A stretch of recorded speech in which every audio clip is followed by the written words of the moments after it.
So, the art of play.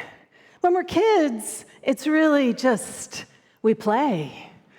And then we get older and we start to think, and really, I've watched this happen at about 10 years old, right? Like, oh no, I don't play that anymore. Right? I don't play that anymore. That's a baby game.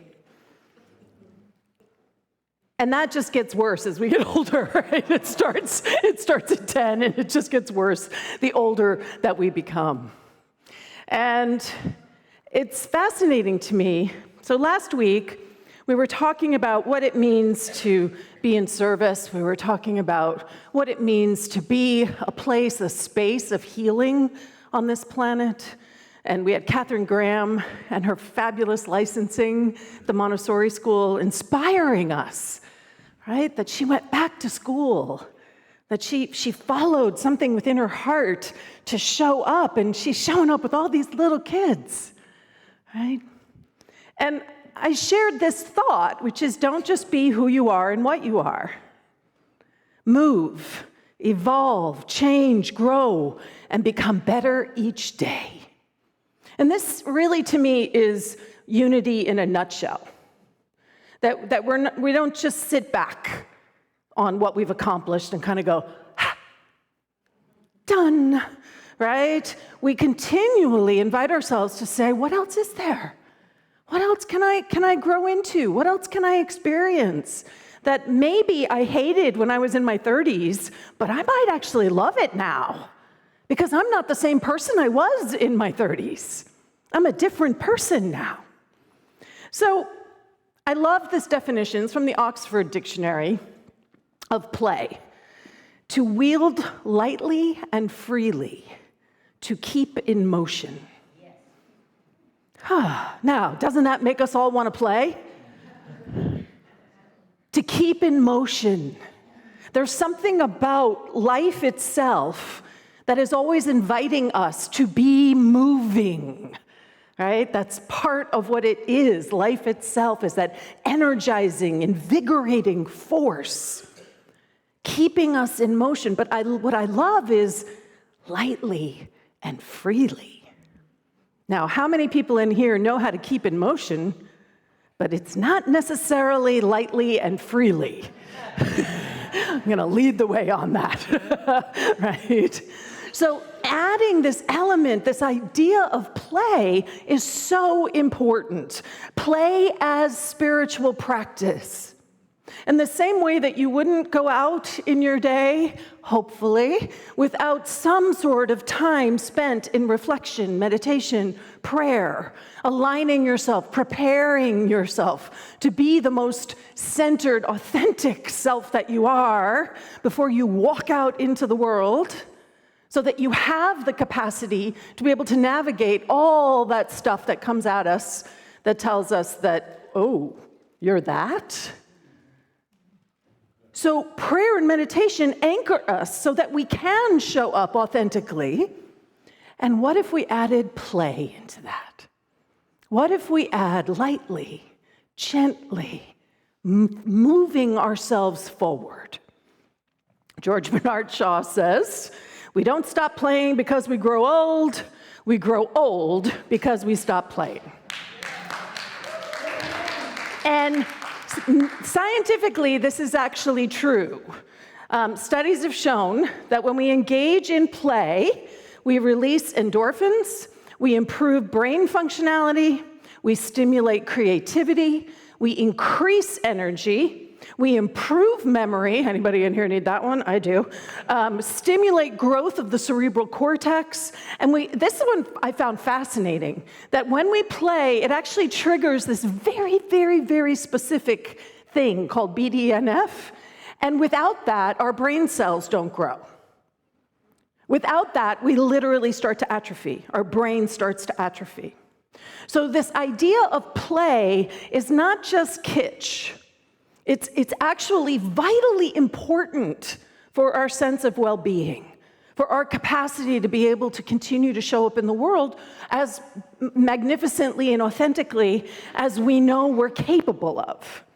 So Carl Jung, because whenever I can quote Carl Jung, I will. I have a whole list of quotes by Carl Jung.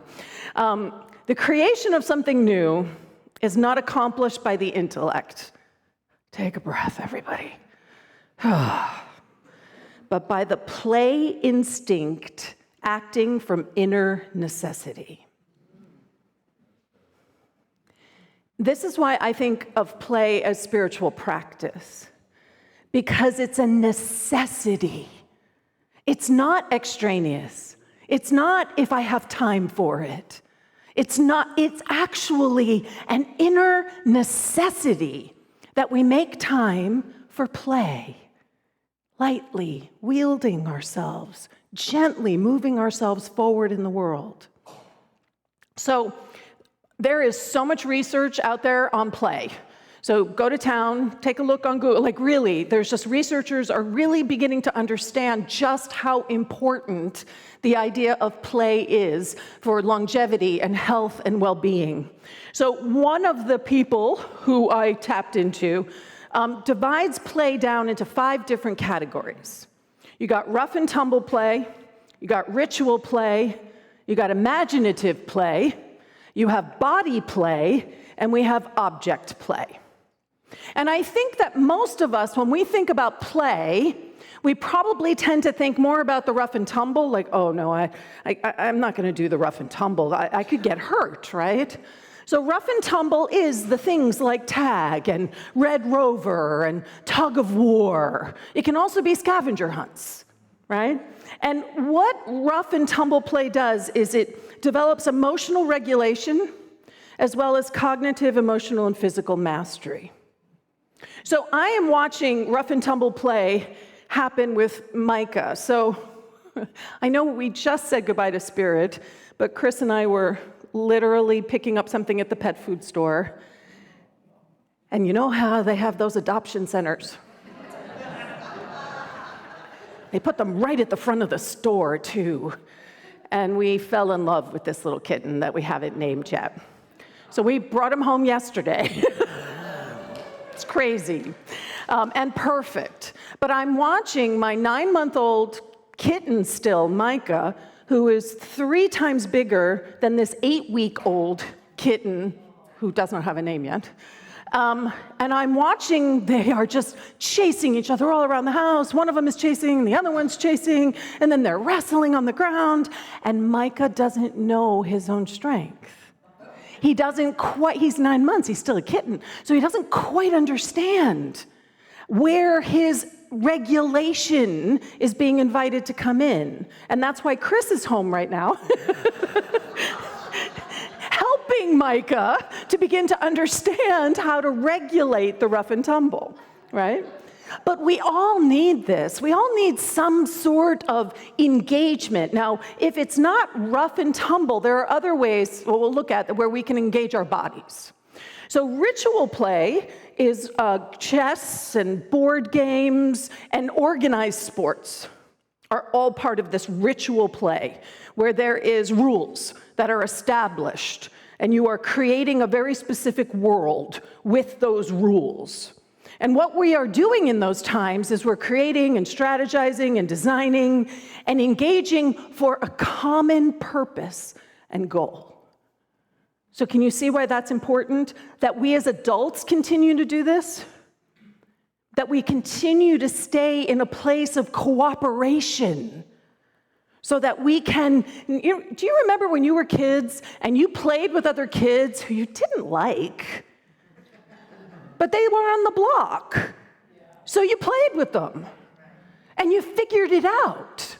You figured out how to navigate. How do you actually interact? How do you actually make it work? And that is part of this ritual play, right? That we're working out common goals together. So how often do you play a board game with other people? How often do you engage in pickleball? I know is big, right? Pickleball, I know I hear a lot about it. And then we get to imaginative play, and I have a feeling that in this community, imaginative play is like the number one way that most people here play. And that is coloring and storytelling and acting and crafting and painting. And all of that fosters our imagination. All right, all of that is fostering our imagination, which, as we know, is one of our powers, incredibly important. Body play, yoga, Pilates, mountain climbing. I love roller coasters, because I love roller coasters. I love that that's part of body play. Hiking, snorkeling, swimming. He describes it in his research as there's a desire to defy gravity. There's a desire to not have gravity be the thing that's making the decision for you. And what body play brings us is health and vitality and flexibility, but it also brings us adventure and a sense of strength, sense of inner purpose. And then object play. How many people in here have stepped on those Legos on the ground? Right? Jenga, right? Even building fortresses, building. All of this is about cultivating our awareness of structure, building, and design. Now, we're never done cultivating these things within ourselves. Can you feel that? Can you feel what a powerful world this would be if we all engaged in, and here's the thing, I am sure that you are doing some sort of play. I'm sure as you look at this list, you're like, oh yeah, check, check. What is the consciousness behind it? What is the consciousness behind what you're already doing? Are you coming to the activity of play with the freedom to just play? Or are you coming to it with, I have to lose those 10 pounds, I'm doing this because? Are you coming to it just for the joy, the lightheartedness of that forward momentum of your being? That is the invitation of how we turn some of the activities that we may be involved in from an activity that we do into a spiritual practice of play. A lot of times in our spiritual growth, the behavior doesn't need to change. The behavior in the world can be exactly the same. I go to my yoga class 3 times a week. But the consciousness behind you showing up at your yoga class 3 times a week is where the growth and evolution is happening. Can you feel that? That's what I'm inviting you into. Whatever agenda you have before you go into your yoga class, what if you let it go? What if you were just there to experience present moment, gravity not having control of my body, and then gravity having a lot of control over my body as I fall out of that asana? And that's okay. You ever watch a kid? They try things, they fall, they giggle, they laugh, they get up, right? So I loved this quote, when fun gets deep enough, it can heal the world. I just loved it. And I was like, who are the, however you pronounce that? And so I did some more, some dive on Google, and it's totally worth taking a look at their website. So this is the invention of a group of people who are just there to have fun. And so you pronounce it the wacky. The wacky. And everything that all that they're putting out there in the world is about the value of fun. And they do it from the perspective of this royal we, the wacky, who have decided and understand. So I actually think that this quote is deep, deep, deep truth. I really think this is deep truth, that when fun gets deep enough, it can heal the world. Because in order for fun to get deep enough, it means we have to let go of that judging voice in our head that's saying, oh, look at how well my neighbor can hold that pose for, and I'm falling all over the place. It means that we have to let go of the judgment We have to let go of the limits that we've said, oh, I couldn't possibly do that. That never in a million, how many times have you said, never in a million years would that be me? Whew, that's an affirmation.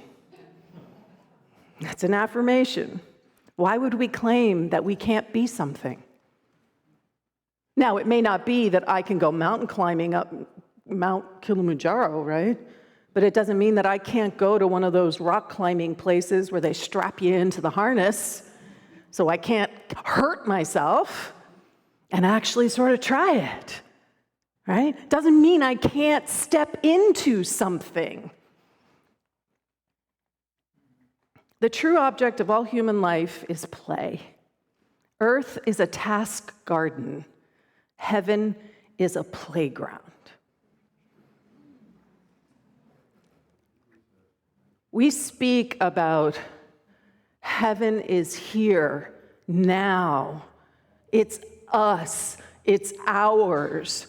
It's not something we have to attain. It's not something we die and achieve. We speak of the fact that heaven is our consciousness in this moment. So as you engage in your day and your activities, are you coming at it from it being a task garden? Gardens are beautiful. Ask John Slater. He'll tell you. Gardens are gorgeous. But if you're only caught up and fixated on the task of it, you're missing out on the fact that that exact same environment can also be a playground. And John Slater can speak to that too, because the kids from the HMS go up into that meditation garden. And for them, it's not a task garden. For them, it is a playground. That's the consciousness that I'm inviting all of us to step into. That may or may not mean that you have to do something radically different from how you're living your life right now in your behavior. But the invitation is to look at the consciousness behind the things you already do. How can you make them more fun? How can you engage in play? How can you create an environment where, I loved how Gabe modeled that for us, right? That being sort of like sharing the goofiness of your 1 and 9-month-old is a beautiful thing. That was a beautiful thing for us to see.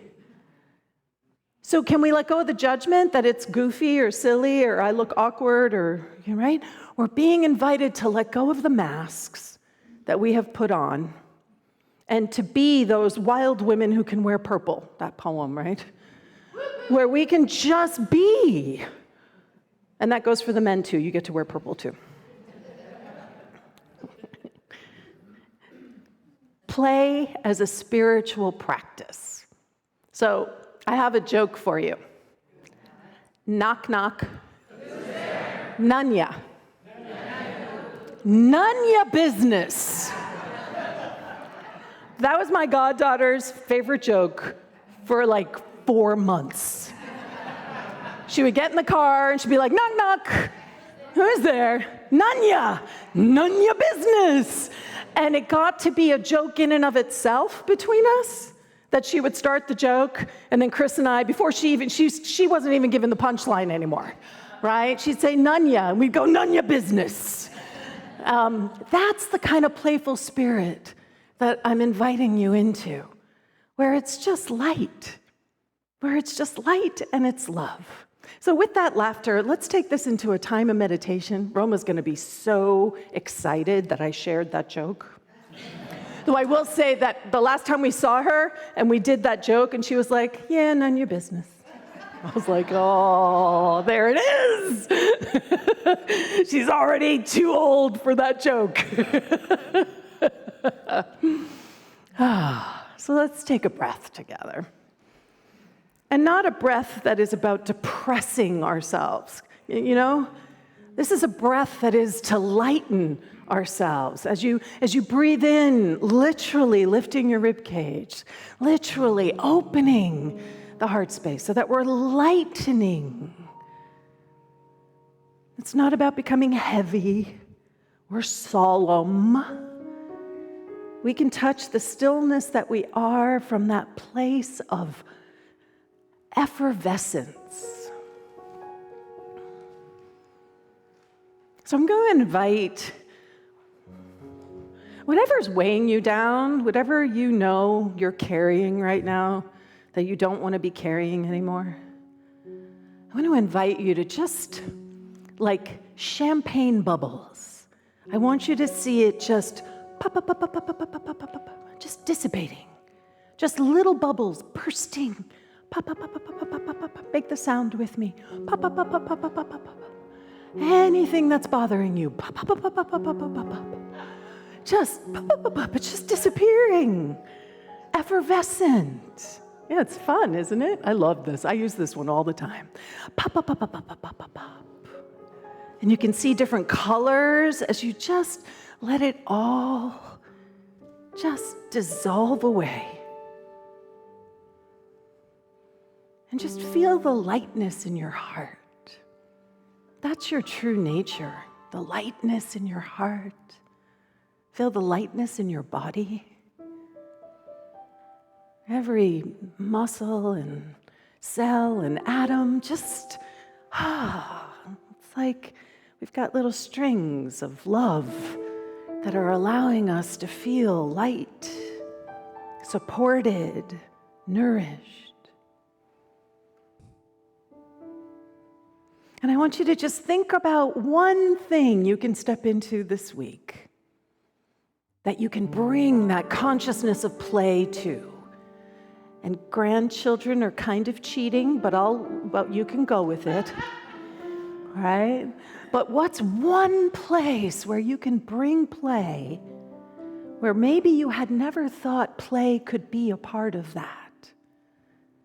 One place where you can shift from the task garden to heaven right now.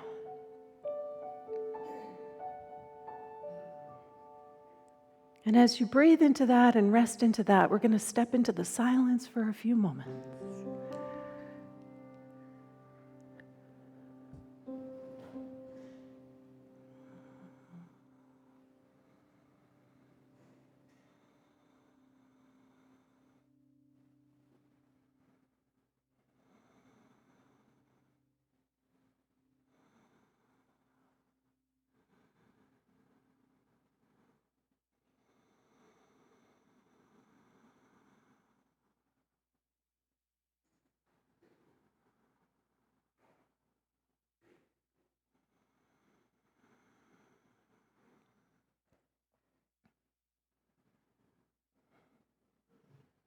And so allowing a small smile to appear.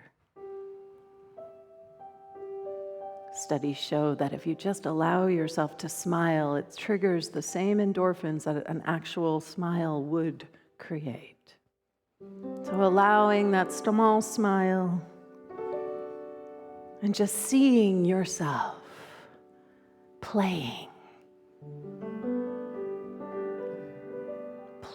all day long from here to there, because there's funny things everywhere. And so it is. Amen. Let's do our affirmation together, shall we? All right, together.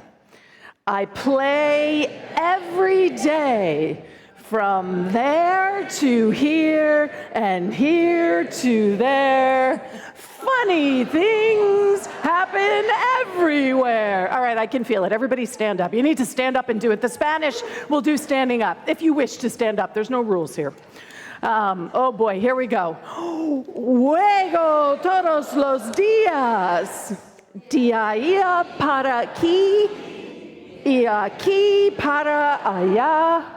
A cosas divertidas por todas partes. And so it is.